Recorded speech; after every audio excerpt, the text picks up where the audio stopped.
भारत के विकास में विज्ञान एवं प्रौद्योगिकी की भूमिका को स्पष्ट करें। इस प्रश्न का उत्तर हम इस प्रकार से लिख सकते हैं। भारत के विकास में विज्ञान एवं प्रौद्योगिकी का महत्व। विज्ञान एवं प्रौद्योगिकी का महत्व बहुत व्यापक है। बहुत से लोगों का मानना है कि विज्ञान एवं प्रौद्योगिकी का महत्व पूंजीगत संसाधन, प्राकृतिक संसाधन के बराबर है या उनसे अधिक है। बहुत से देशों का विकास तकनीकी एवं तकनीकी से परिमार्जित मानव संसाधनों पर आश्रित है। जैसे जापान में तकनीकी का महत्व कई तरीकों से है। उदाहरण, श्रम की उत्पादकता बढ़ाने में, नए प्रकार के उत्पादनों को उपलब्ध कराने में, प्राकृतिक संसाधनों के विकल्पों का विकास, उनकी कमी को पूरा करने के लिए। भारत के संदर्भ में कृषि के क्षेत्र में व्यापक महत्व है। यह हरित क्रांति, उजली क्रांति, green revolution, white revolution etcetera आदि इसी तकनीक के कारण कृषि भूमि की मात्रा कम होने के बाद भी उत्पादन में व्यापक वृद्धि हुई। अभी भी वृद्धि की काफ़ी संभावना है। आधारभूत ढांचे के क्षेत्र में तकनीकी की भूमिका व्यापक है। ऊर्जा के क्षेत्र में, संचार के क्षेत्र में क्रांतिकारी परिवर्तन हुआ है। उद्योग के क्षेत्र में पुनर्गठन।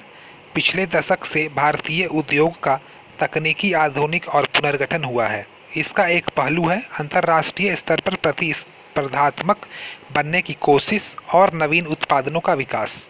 चिंताएं। प्रौद्योगिकी द्वैतवाद।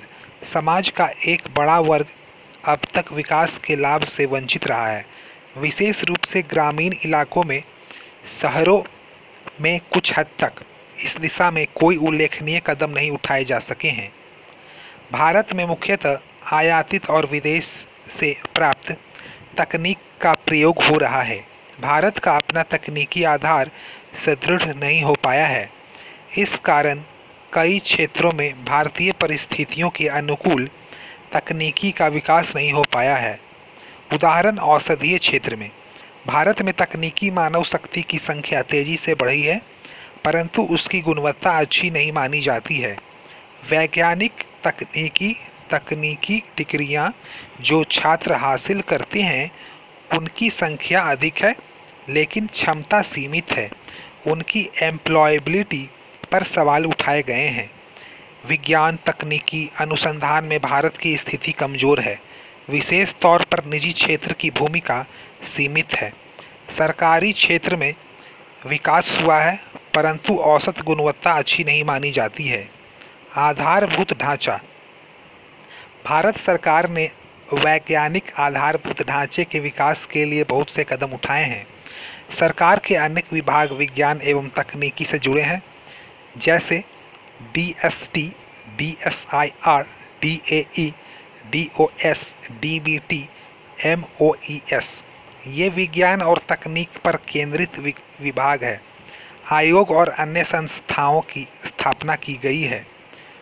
परमाणु ऊर्जा आयोग, CSIR, ICAR, ICMR, अंतरिक्ष आयोग। केंद्र सरकार इन संस्थाओं के लिए राशि आवंटित करती है ताकि इनसे संबंधित तकनीक का विकास हो। कमजोरियां। विश्वविद्यालयों में तकनीकी अनुबंधन का आधार बहुत कमज़ोर है, इसलिए स्थिति संतोषजनक नहीं है। अनुसंधान के क्षेत्रों में नौकरशाही के ढांचे से जुड़ी समस्याएं पाई जाती हैं। वैज्ञानिक संस्थाओं में स्वायत्तता की कमी, अनुसंधान के प्रति छात्रों की रुचि में कमी, अच्छे प्राध्यापकों की कमी, राज्य स्तरीय संस्थाओं की स्थिति काफ़ी कमज़ोर है। भारत का निजी क्षेत्र भी तकनीकी विकास में पर्याप्त सक्रियता दिखाने में विफल रहा है। नए किस्म के अंतर्राष्ट्रीय महत्व के उत्पाद सामान्यतः औद्योगिक शोध से ही उभर कर आते हैं। भारत में ऐसा बहुत कम है।